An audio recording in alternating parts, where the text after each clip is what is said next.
to our class on white magic. And I don't think we'll finish today, but we'll probably finish next week. And then we will start something entirely new. Uh,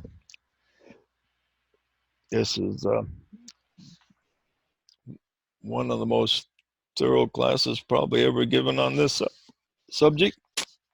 We were talking about the fears that various disciples have last time, and the problems the hierarchy has in dealing with us. And he says that the true disciple has to learn to hold his mind steady in the light, and he moves forward no matter what the outside resistance is. In this age, he must resist the Piscean influences of strong authority and of separateness, and focus on the Aquarian ideal of service and inclusiveness. So we're leaving the old age behind, but this old Piscean age really doesn't want to die. It's a little bit like a wounded animal that's seeking to continue to survive. It will do anything to continue to live, including biting the hand that feeds it. And so the old Piscean age is kind of like an animal that served its time and it should be ready to go. And the Aquarian age is new, has everything new about it, new ways of looking at things. And the new is always resisted by the old. Now, what's the main keynote of the Piscean age? Do you remember the one word that is the main key word of the Piscean age?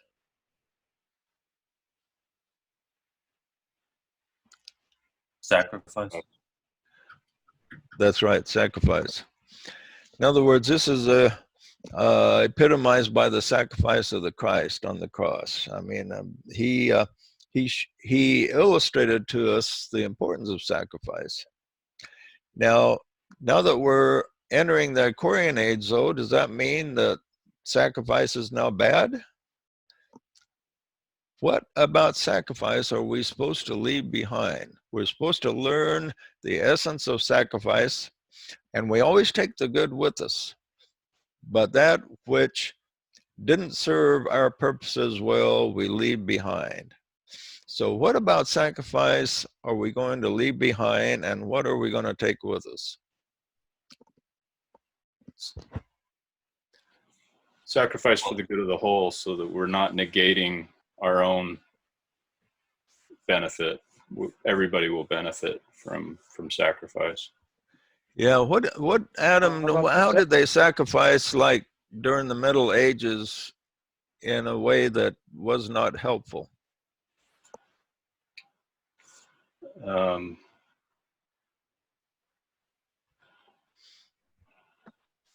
mean, there was a lot of self-denial. Sacrifice other people. Yeah. About murdering heretics. Yeah, well, they sacrificed somebody else in that case, but the self-sacrifice, for instance, they give a bunch of money to the priests and they didn't get anything back, did they? So they didn't get anything in return. They give all this money to the church and didn't get anything back except the promise that in the next world they're going to be better off because they give all this money and time to the church. Now, what was wrong with that idea of sacrifice? The big con. How is that screwed up?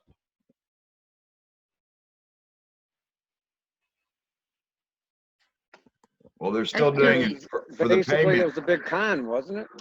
Yeah, you know, that lot of people still doing it. Regular church people giving money to the church, not getting anything back, not getting any benefit except they get a big toe in heaven because they're giving a bunch of money and sacrifice and time and labor to the church.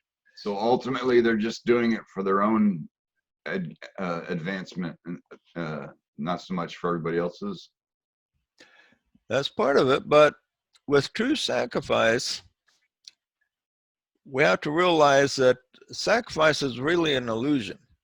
With true sacrifice, it's there's no such thing as true sacrifice. Let's put it that way. In other words, if you can't give something and not get anything back, but you can control by correct sacrifice what you do get back from it. If you just give your money to the church and trust that they're going to do the right thing with it and think that they're representing God, and because they represent God, they're going to use the money wisely, then you're just giving it blindly, and you don't know if it's going to get any benefit or not. Now, the Aquarian age is represented a lot by business, and to start a business, what do? It takes tremendous sacrifice to start a business. I've started a couple in my life and know quite a few other businessmen. And to start a business, it takes a lot of sacrifice. You have to sometimes risk every dime that you have. You put it in the business. You work maybe 16 hours a day. You work a lot harder than any employee works to get it going. And you sacrifice a lot because you have an end in mind as to what is to be achieved, okay? In the Piscean age, they just poured out their money, their time, and they did not have any sense of what was going to be achieved from it. But in the Aquarian age, the sacrifice made, but it's a more intelligent sacrifice. In other words, what our past lives accomplished for us, where we did the Piscean type of sacrifice, was it taught us some discipline. Okay, that's the only benefit we got out of a lot of sacrifice of the Piscean age was discipline. Now we come in the Aquarian age, we can, if we've got that discipline built into our character from past lives, we can then use the principle of sacrifice intelligently. So we can think, well, I want to accomplish this, and it's going to take sacrifice, so you sacrifice it. But in a way, sacrifice is merely a payment. It's like when you go to the store and you buy a pound of hamburger. You don't think, I'm sacrificing this money. You think, I'm paying this money to get something I want. And this is what true sacrifice is. It's an intelligent transfer of energy. So in the end, there's no such thing as true sacrifice. There's merely an intelligent transfer of energy. And this will be the Aquarian way. In other words, we're not focusing, in the Aquarian age, we're not focusing on just giving all to God and getting nothing back. That was okay for the Piscean age, and it taught us discipline. But in the Aquarian age is an age governed by mind, where everything has to make sense to the disciple. And the Piscean age was a strong emotional sign. It was a water sign, which governs emotion. And everything didn't have to make sense. It just had to feel like it was the right thing to do. In the Aquarian age, everything we have to look at it like thinking, yes, this is the right thing to do because it makes sense. Okay, so we take the principle of sacrifice and we now apply it intelligently so it makes sense, so that our sacrifice will make something good happen. And like somebody said, the idea too is to always focus as much as possible on the good of the group. So what's the keynote for the Aquarian age? What's the key word? Service. That's right, service. So sacrifice was the keynote of the Piscean age. Service is here. So we take the principle of sacrifice and we apply it to service, and to service people, to service if you want to be a true servant, you have to apply the principle of sacrifice, but with intelligence, so that you can have power to serve and actually help people. Now, in the Piscean age, a lot of people just sacrificed their money and time and power, and they didn't accomplish a lot of things that served their fellow men and women. But in the Piscean age, the sacrifice and service will go together, so that we can actually accomplish something with it. So the keynote will be service. So everything that the disciples in this age will focus on will be, what can I do to benefit my fellow men? And you know, this idea of being useful is extremely important, because everybody wants to feel that what they're doing is accomplishing something of worth to their fellow men and women. And this feeling will intensify throughout the Aquarian age. That one of the greatest causes of depression right now among people is if they feel they have no worth. Okay, feeling a sense of worth is very important, and it's becoming more important because service is the keynote of this age. So a person has to live his life in such a way that he benefits others besides himself. We have to benefit ourselves, of course. We have to take care of our own needs and everything to some degree. But beyond that, a person has to have a sense of self-worth to the point that he feels that, you know, there's other people out there in the world that appreciate me existing, being here. People like that feeling. And so it's important that we live our lives in such a way that other people feel benefited by our presence and our existence and the work that we do.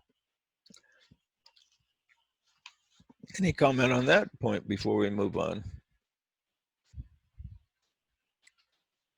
He says, when there is evidence a constantly critical attitude toward other workers in the field of world service, and where there is a capacity to see only selfishness and fault, and to impute wrong motives, and to believe evil, then the true aspirant, he says, refuses to be swayed and goes serenely on his way.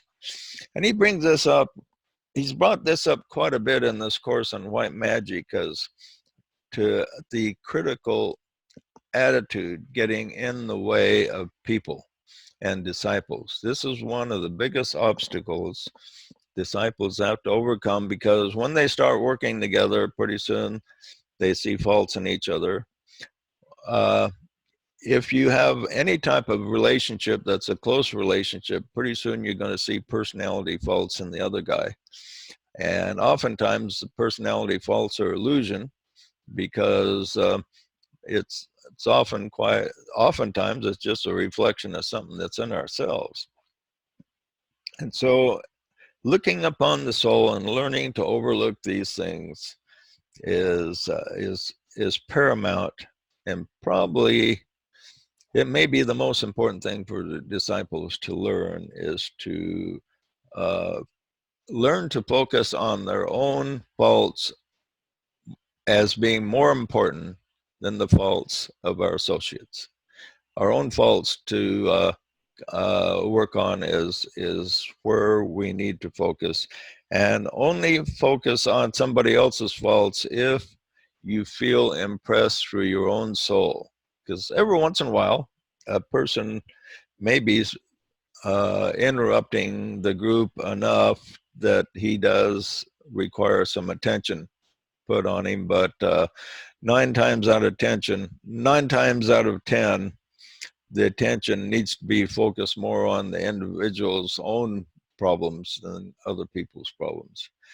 But there's no really black and white rule to anything. There's always judgment that enters in. So there are times, even DK, when he had his group, he pointed out different flaws in the disciples that they had to work on, but he didn't do it from a critical, holier than thou attitude. But sometimes you have to deal with things, but more often than not, the bigger problem is with the ones seeing the impure motives in others rather than the the other person itself. So that's a really important point. And he says that the true aspirant, the true disciple, just won't be swayed by the negativity in the group or negativity of other people or their faults, but he will go serenely upon his own way. And this is the key. If you think everybody else is screwing up in the enterprise that you're involved with, go serenely upon your own way. And that's a very important point. He says, in the coming cycle, I emphatically tell you that the true work will be carried forward only by those who refuse to be separative and whose words are watched so that no evil is spoken. So that's a key point, to watch our words so that no evil is spoken. And that's a very difficult thing for people to achieve, because when we look on, the personality is much easier to see than the soul within our fellow men and women. And many people have very pleasing personalities, but then there's always things in their personality, once you get to know them, that we have to overlook a little bit. So when those things begin to surface, we especially need to watch our words, and so that no evil is spoken. Now, this also applies to ourselves. When you make a mistake, sometimes you tend to curse or curse yourself, or say, man, that was really stupid, or whatever, or slap yourself in the face. And I'm my own worst critic myself. I have to be careful about condemning myself, because the only person I really get very irritated with normally is myself. And so when we get irritated with ourselves because we screw up or make mistakes, we have to be very careful, and especially be careful what you say. Watch your words carefully, because they influence your inner being. And always speak words that, on reflection, you will think that was the right thing to say at the time. So we need to be very careful about the words that we speak. And words can also even make us ill if we speak in such a way that it tells our subconscious mind that it's necessary to get ill for some reason. That's a big no-no. We have to be very careful to speak positive words that reinforce our health, not only mentally, but emotionally and physically. Okay. There's a kind of mantra, JJ, that I used to say a long time ago, especially when I was doing long trips on my motorcycles. It was I am healthy, wealthy, and wise. I am healthy, wealthy, and wise. I used to say that mantra for miles and miles. Yeah, that's a good one. It's pretty nice. Another good one is every day and every way I am getting better and better. Is another good little slogan to say to yourself. Just come up with my own recently mantra. I discovered it. When you say thank you, it lights up inside of your brain. Literally, your brain lights up.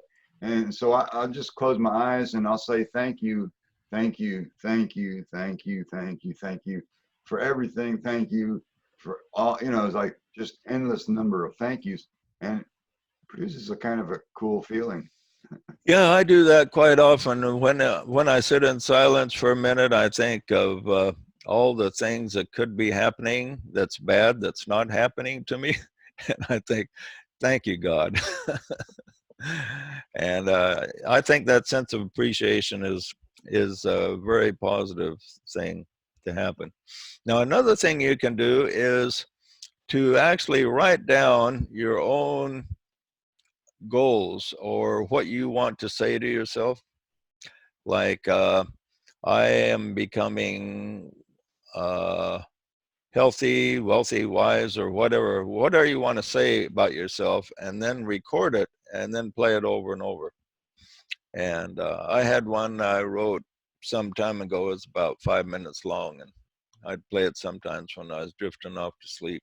Haven't done that for a while, but it's a good idea to program your mind in a positive way, so that you can even program it to stay healthier and have a better immune system, and say whatever you want to transpire in your life, and make an actual recording. Or if nothing else, just write it on a piece of paper or on your computer and read it off to yourself every now and then. Oh yeah, or print it out and glue it to a cylinder on a shaft and just keep spinning it like they do in the Far East. They spin their prayers. Oh yeah. Prayer wheels.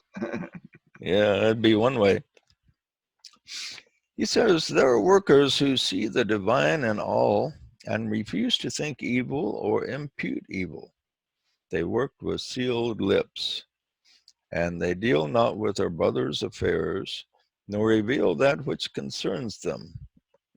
Interesting point. Have you ever had concern about somebody else in a group or association, but then think, well, be best just not say anything. And that not saying anything requires a lot of discipline sometimes, because oftentimes the temptation is, I need to set this fellow straight.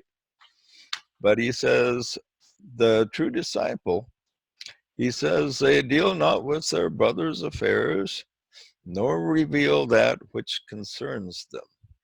Okay. And I've tried to follow this in my life. I've seen a number of things that have concerned me, and 9 times out of 10, my soul tells me, don't say anything. Okay. Just whatever happens is going to happen. Okay. Now, once in a while, my soul will say something, but 9 times out of 10, it will say, just don't say anything. Okay. Because whatever you say won't accomplish anything. So I might as well just say nothing and let things work out the way they will work out.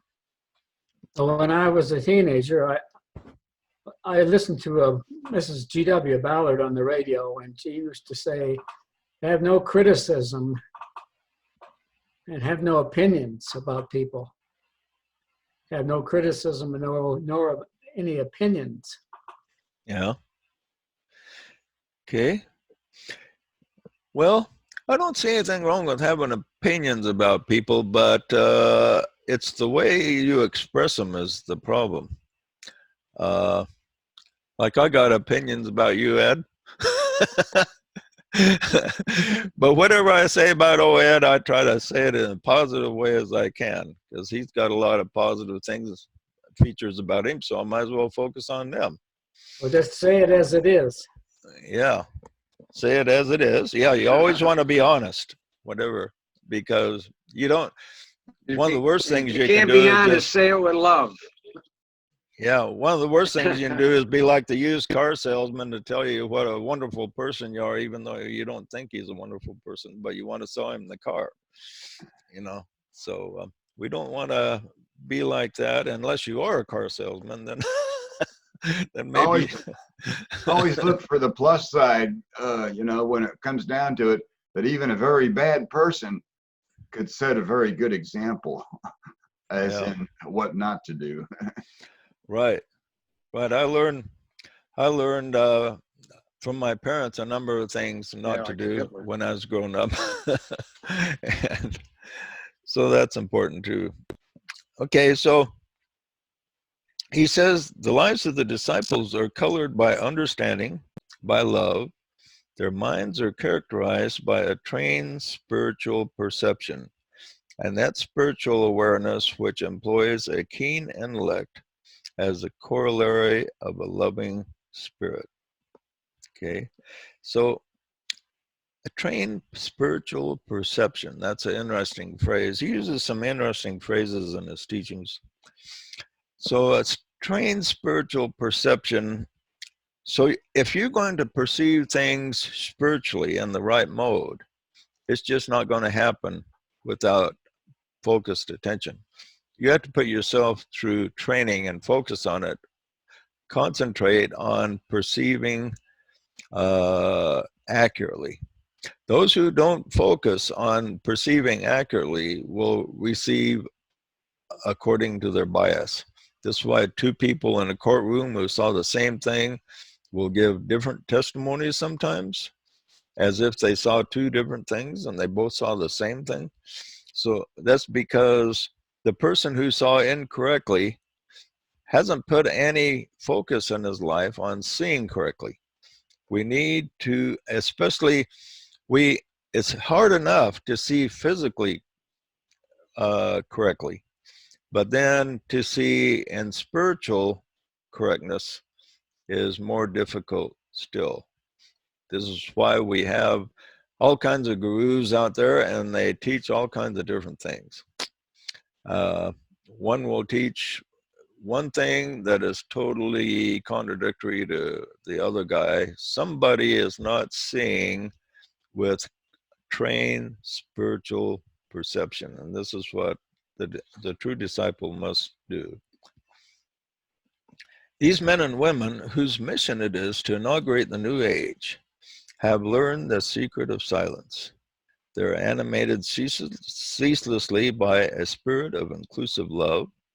Their tongues lead them not astray into the field of ordinary criticism. They permit no condemnation of others.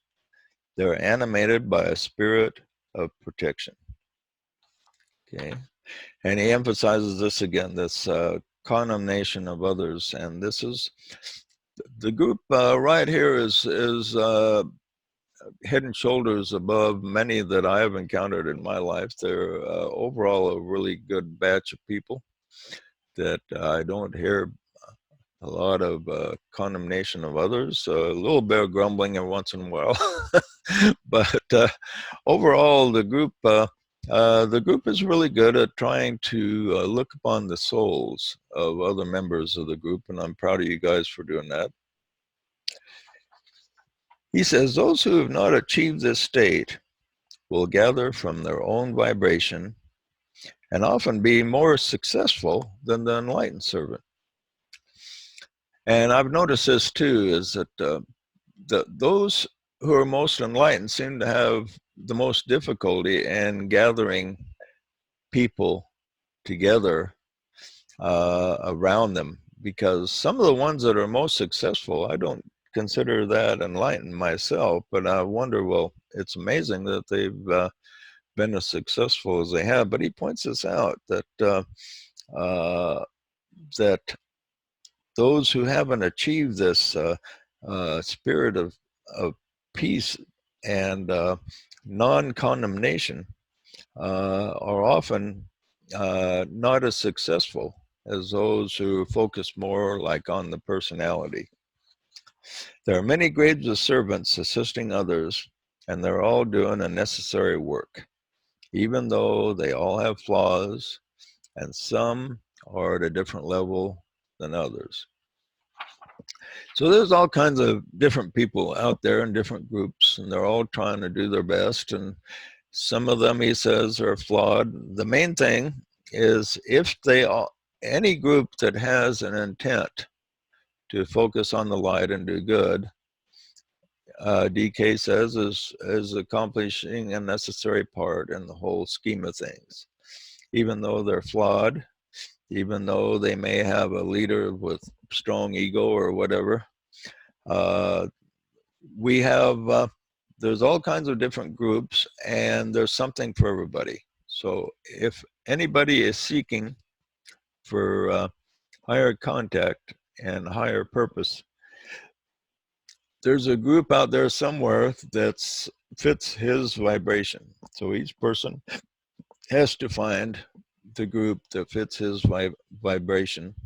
And then as he moves through the group, he may wind up learning everything that that particular group has to offer, and then move on to another group with a little bit different vibration until he finds a group that he can kind of settle in for the rest of his life.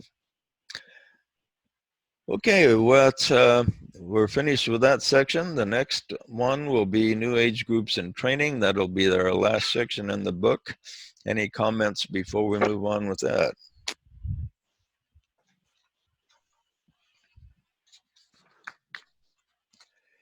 Okay, the next section is New Age groups and training.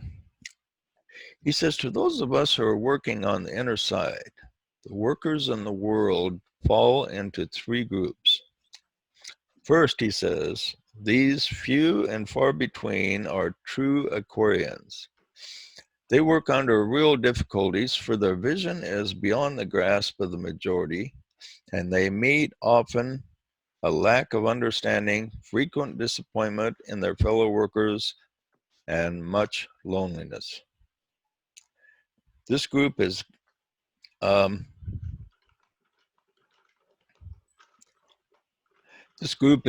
people, is like he says, there's not very many true Aquarians yet, but the true Aquarians work under great, he says, difficulties. And the reason it's difficult is because when you work with a new energy, it's resisted by the old energies. And so you look at the people as a whole out there, they're like representing the old energies. You introduce something new, automatically there's a resistance to it. Just like if you decide to go on a diet or go on a new exercise program, it's really hard to get started and make those changes. But the changes don't really kick in and feel normal until you've implemented them over a period of time and kind of made it a habit. But until that happens, there's resistance. So the true Aquarian workers are people that are struggling with resistance from general humanity. And often they're highly criticized. They're criticized as being wackos or crazy people or people that should be wearing a tinfoil hat or something like that. And so they have difficulty in getting their message through, even though their message may be logical and make sense to somebody that really thinks about it.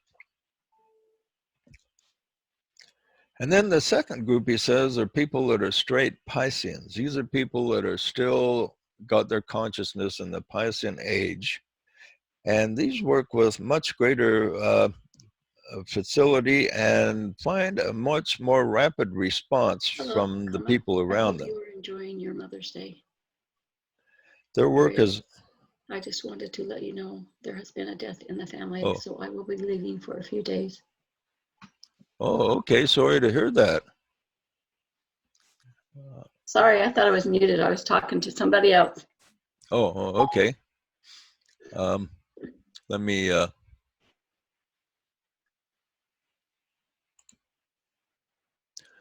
put this on mute here.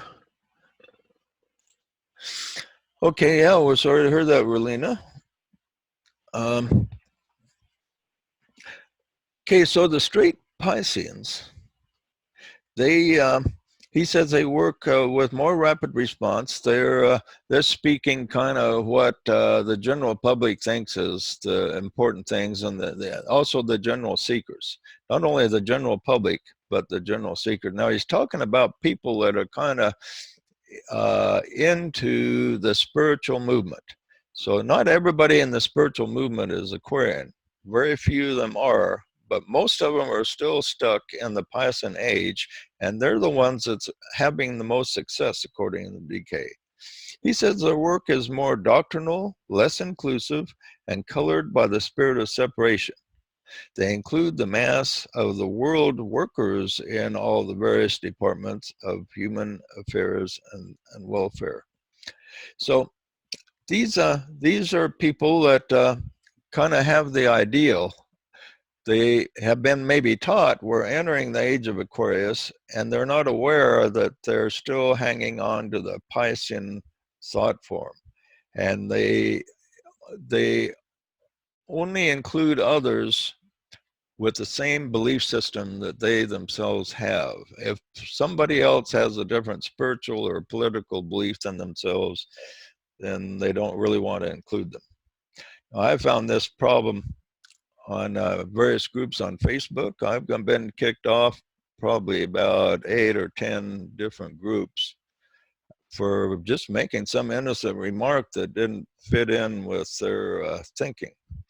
And I do my best to cooperate and not create a disturbance, but even so, I've been kicked off a number of groups. And I've talked to other people who have had that same problem. Now, sometimes you have to throw a person off a group if he's really creating a disturbance and just there to cause pain. But others, just because they want to introduce a thought that is contrary to the group thought form, is no reason to exclude them. Then he talks about a third group, is those Pisceans who are enough developed to respond to the Aquarian message, but as yet cannot trust themselves to employ the real Aquarian methods of work and a message. So we have three groups that among the spiritual avant-garde people of today that are trying to bring in the Aquarian age. You have the true Aquarian, which he says there aren't very many of them yet. We have the people that still stuck in the Piscean age, but think they're in the Aquarian age and in the Aquarian mind. And then the third group is Pisceans that see the ideal and see what's supposed to be done, but can't really incorporate that which they truly, really inwardly know they should be doing. So we have these three different groups. And as you look at all the groups around us on Facebook and the internet and in real life, we can kind of look at them and get a feel as to which category they're in. Now the churches themselves, yeah. Was that that shift from the Piscean to the Aquarian age was also noted as going from the emotional polarization to the mental polarization, because the Pisceans were wrapped up in the mental emotion with sacrifice, and now with the Aquarian, it's more of a a mental concept, and you use the love process with the mental concept, so that it's a mental polarization instead of emotional. Right. And one of the main differences there is the emotions want things in black and white. Like they follow a strong authority, so that they think. Now we have this problem even with people that read the Alice A. Bailey books. A lot of people won't accept anything unless it's in black and white in the Bailey books, or maybe Secret Doctor, or whatever trend they're following. And so, whereas the mind is more into judgment, it looks at things and it makes judgments. And even if your favorite author says something that doesn't make sense, the mind doesn't accept it automatically. It has to make sense to the mind. But to the emotions, it's just black and white. They just want to be told what is true and then accept it. And that's the Piscean age, to be told what is true and just accept. Whereas the Aquarian age You have the information come in your mind, you sift it through, and you make a judgment about how the information is to be applied. That's the Aquarian method, and that's what people run from, because it takes effort. It takes effort to sift through things and figure it out, and then make a judgment about how to apply it. The Piscean person doesn't want to go through all that effort. He just wants to be told, this is right, and this is what you need to do, now go do it. And that's the way the Piscean person thinks. Okay, so the Aquarian age is the age of mind, and the age of mind, the mind and the power of judgment and reason will control the emotions instead of the emotions controlling the disciple. Now keep in mind, emotions are on, feeling nature is on two different levels. The lower level is the astral feelings. That's the feelings of the lower emotional self. Then there's the higher feelings centered around the heart energy, which is actually very accurate. Now the heart is called the center of that deals with the ray of love, wisdom. Wisdom involves judgment and mind. And matter of fact, in the crown center, at the top of her head, the 1,000-petal lotus, there is a duplicate of the heart center. You have a heart center in the crown of your head as well as in your heart. So you have two different really heart centers. And so to develop the wisdom aspect, the disciple needs to just use mind, whereas in the Piscean type of person associates all feeling with heart, and all feeling is not heart. 90% of the feeling in common humanity is lower astral feeling. That's not, the disciple has to progress to a certain degree before he can tune in to the Christ consciousness that's in the actual heart. And that is where he learns to see the Christ in others and to sense true spiritual love. When true spiritual love is sensed, then that is through the higher feelings. And so that's an important point.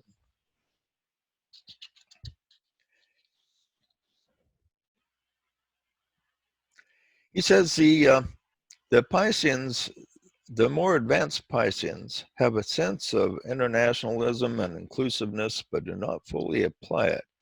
They have the theory down, but still exclude more than they should, and will often not work with, and they will reject the true Aquarian. So these two Piscean related groups will actually reject the true Aquarian that actually sees what has to be done to bring in the Aquarian age. So it's interesting that he points out that among the spiritual groups here, he says they're all accomplishing a purpose. Because they all have to speak to people at a certain level of understanding. The true Aquarian doesn't really do that. He doesn't really appeal to a person at the Piscean level. To appeal to the person of the Piscean level, the teacher has to have a Piscean consciousness. So there's a lot of people out there with Piscean consciousness that understand the theory of the Aquarian age that are helping to move the Piscean people a little bit closer to the Aquarian line. Okay, so we have about two of the groups focused still too much in the Piscean age, but he says it's not a waste of time. They're still helping, but they're gradually bringing the Piscean people into the Aquarian age. And then there's a handful, he says, of true Aquarians that are trying to actually manifest the ideals the way they should be manifested.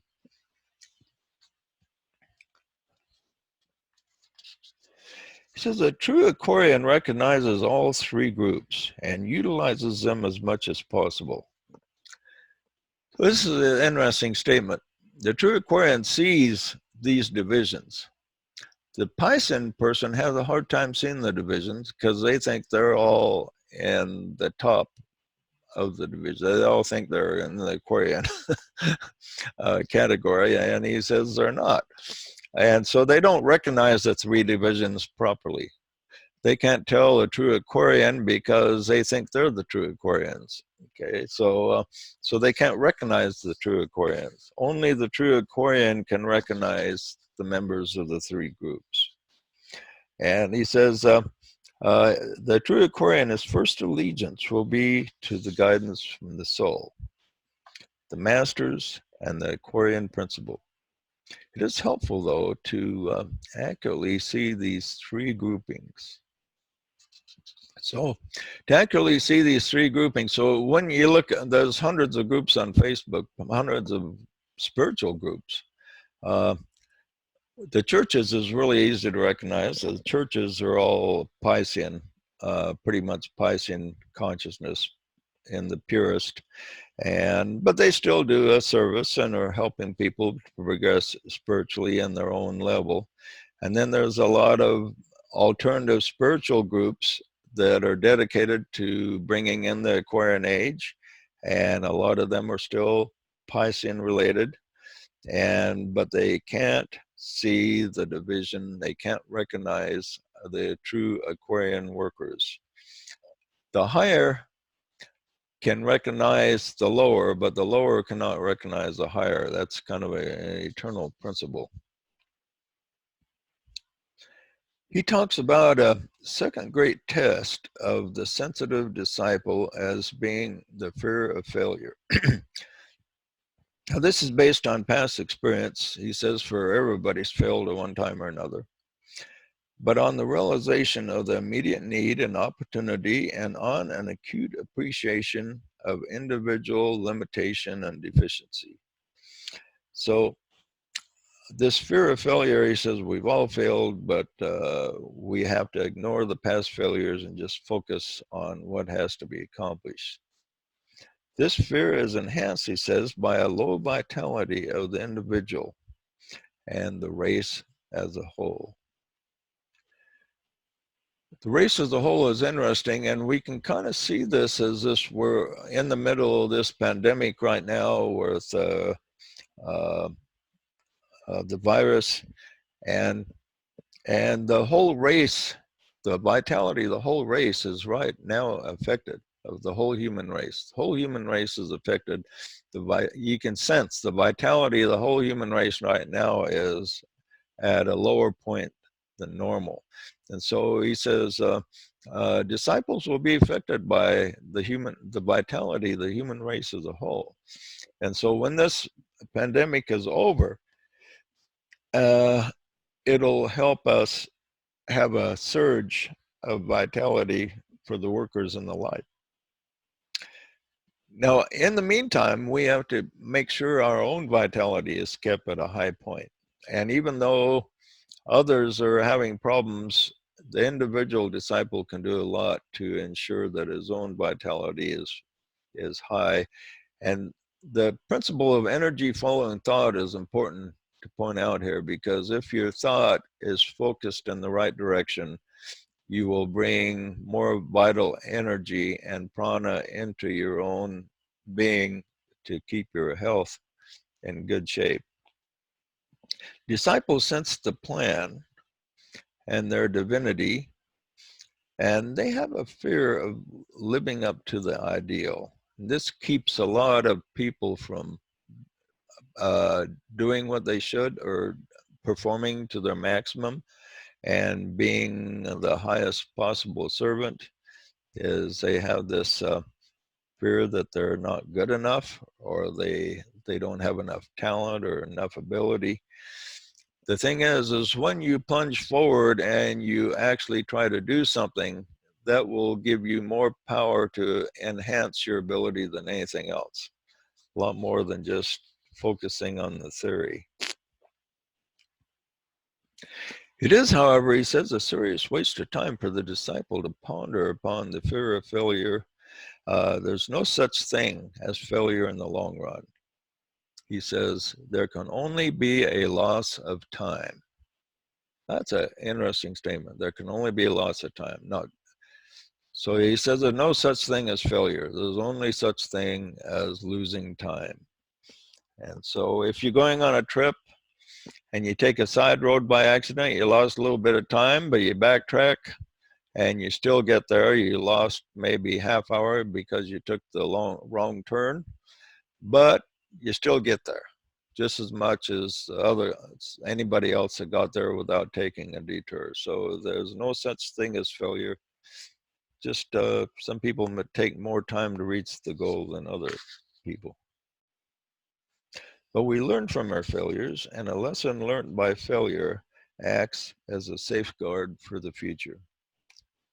You know, one of the mistakes people make that's, say, a foreman or a boss in a company is when an employee makes a mistake, the employee will maybe feels really bad about the mistake, and he makes a internal resolution to not make it again. And once a person is in that state of mind, what often happens is the boss will give the job to somebody else, okay? But that employee that's made the mistake and resolved to correct it, he's actually the best guy often to say, well, you made the mistake, you've corrected it, now let's continue. And that's what the boss should say to the guy. Because if he's made the mistake, if he sees his mistake and vows to correct it, then he's the best guy to take that project forward, because he's learned from the mistake. Maybe if the boss switches over to somebody else to do the job, maybe he'll wind up making that same mistake over too. So and this is a mistake many authorities make, is when a person makes a sincere mistake and he corrects it, he is determined to do it correctly the next time. And he's often the best person to continue with the job. So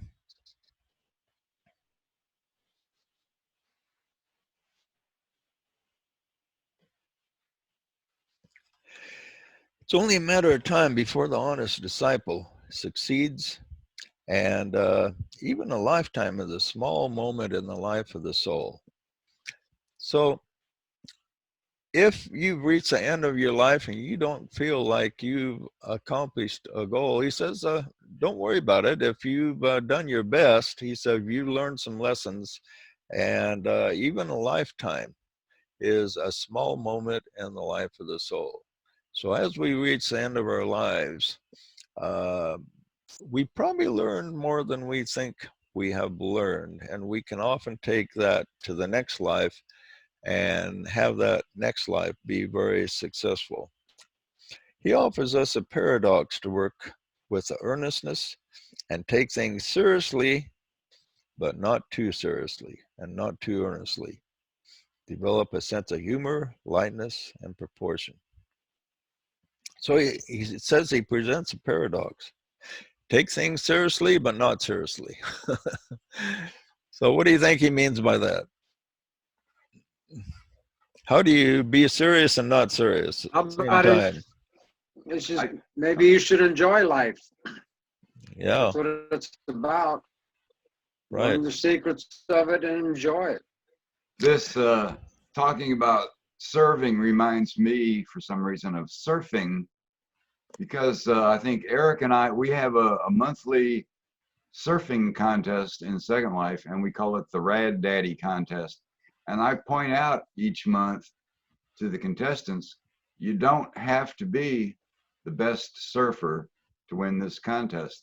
What we're looking for here is, the reason for the contest is it draws more people because it's memorable. So if you come out there and you can't surf worth beans, you get on a surfboard wearing a tuxedo and you fall off every single time, but you keep getting up there, you're going to leave a lasting memory of that. This contest made me laugh my Yeah.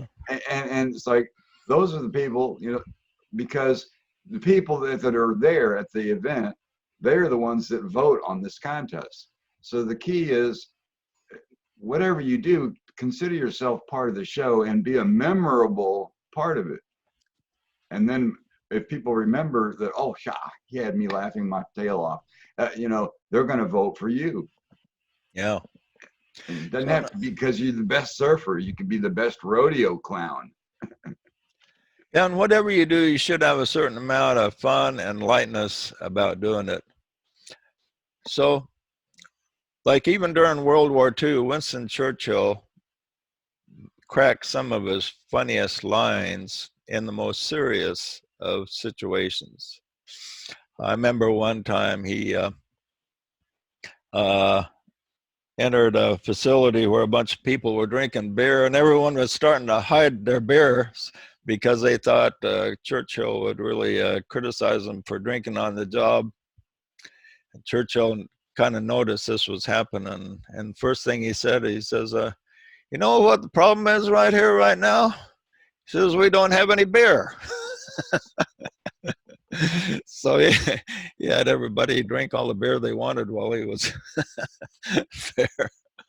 So so he was able to be light in very serious circumstance when he was trying to defeat the arch enemy of our time.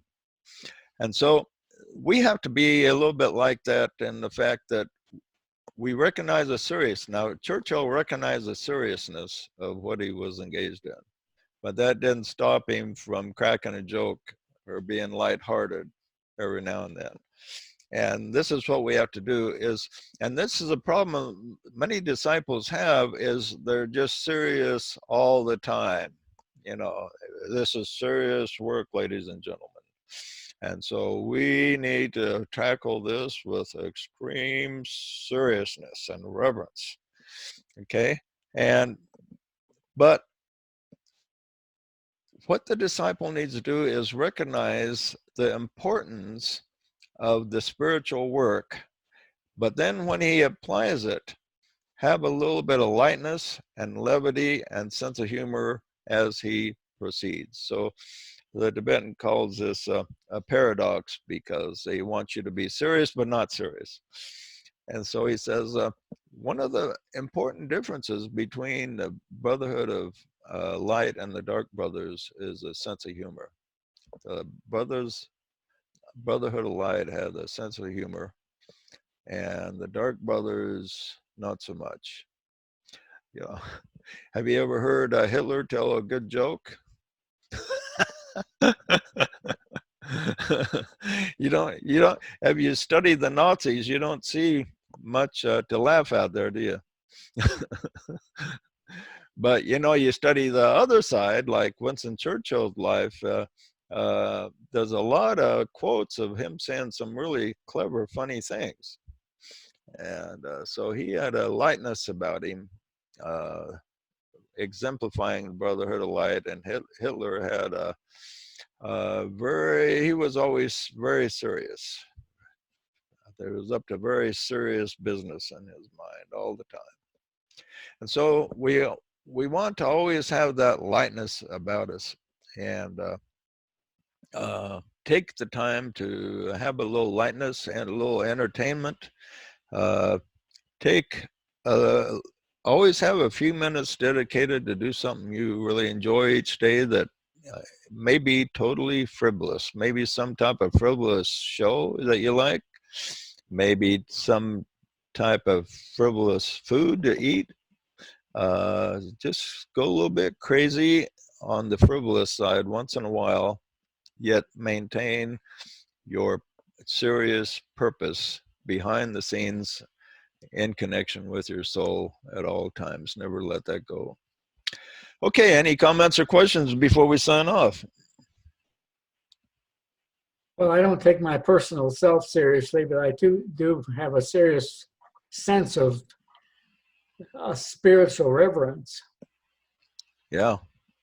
And this is what we got to do. We got to have the spiritual reverence, yet not be have a serious demeanor at all times. Remember that have a little bit of fun in your life. Okay, any other comments? Well, I life want is to, nothing like a labyrinth. wanted to wish all you mothers happy Mother's Day. Oh, yeah. Yeah. We have some mothers here. So all you mothers, happy Mother's Day. Without you mothers, without the mothers, none of us guys would even be here. There you go. Happy Mother's Day. Yeah. You're the portal that came, a lot of great souls came through those portals. Yeah, my mother had her flaws, but she was she did a lot of things for me that I really appreciate and love her for. And I'll always be thinking about her. Look forward to seeing her again. Okay, good to see you all, and we will see you next Sunday at 10 a.m. Mountain Daylight Time. Okay. Bye-bye, everybody. Thank you so much. Bye, Bye, everyone. love and You betcha.